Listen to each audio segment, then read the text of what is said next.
တတ္တရာဥစ္စေတတက္ကာယဒိဋ္ဌိသုံးပါးကိုဉာဏ်ရှင်းအောင်ကြည့်အတိတ်ကခန္ဓာ၅ပါးတည်းအတိတ်မှာအကုန်လုံးရိုးရိုးနဲ့ချုပ်ပြောက်ခဲ့တာမှာသိရင်ပစ္စည်းခဲ့တာကိုမြင်ခြင်းကြောင့်တတ္တရာဒိဋ္ဌိစင်တယ်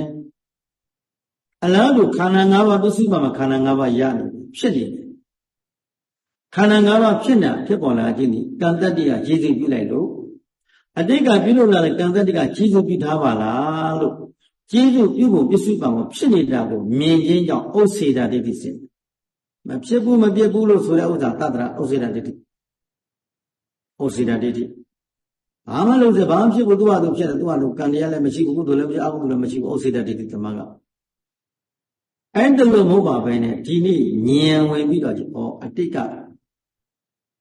ဒုက္ခတို့တွေအများကြီးလို့လာခဲ့တယ်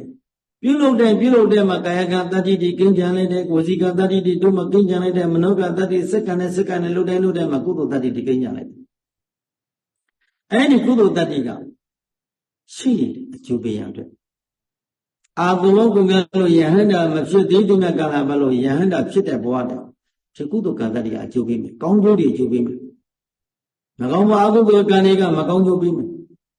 အဲ့ဒါအလားတူအတိတ်ကခန္ဓာ၅ပါးရဲ့ပြစ္စုပ္ပန်ခန္ဓာ၅ပါးရနေပါလားဩအကြောင်းကကျေးဇူးပြုထားတာကိုအထေတော့မလိုက်ဘူးကျေးဇူးပြုထားတာဒါလို့ကျေးဇူးပြုဘဝမှာလည်းကျေးဇူးပြုတာကိုသိတဲ့အတွက်ဒါကြောင့်ဥစ္စေတဒိဋ္ဌိဆင်းတယ်ဩအလုံးအတိတ်ကခန္ဓာ၅ပါးအလုံးပစ္စည်းခဲ့တယ်အလုံးပြည့်နေတယ်အလုံးပစ္စည်းခဲ့ပြီးပြီအလားတူဖြစ်နေတယ်လောကကြီးမှာယုံနာဓမ္မသင်္ခါရဆိုတဲ့တရားမှန်သမျှတရားဖြစ်နေပါလားပြည့်နေပါလားဖြစ်ပေါ်လာသမျှသောခန္ဓာ၅ပါးတို့သည်ပစ္စည်းချင်းဆုံးချိတာပါလားအလုံးဖြစ်ပေါ်လာတဲ့သင်္ခါရတရားမှန်သမျှတွေဖြစ်ပြီးပြည့်နေပါလားလို့ဖြစ်ချင်းပြည့်ချင်းလက္ခဏာနှစ်ခုကိုမြင်ရင်သက္ကာဒိဋ္ဌိစင်တယ်ဖြစ်နေတာကိုဖြစ်မှန်သိရင်ဥစ္စေတဒိဋ္ဌိစင်ပြတ်သွားတာကိုပြတ်သွားမှသိရင်တတ္တရာဒိဋ္ဌိစင်တယ်အဖြစ်ရောနှစ်ခုလုံးဉာဏ်ရှင်းရင်သက္ကာဒိဋ္ဌိစင်တယ်ဒိဋ္ဌိပြုတ်သွား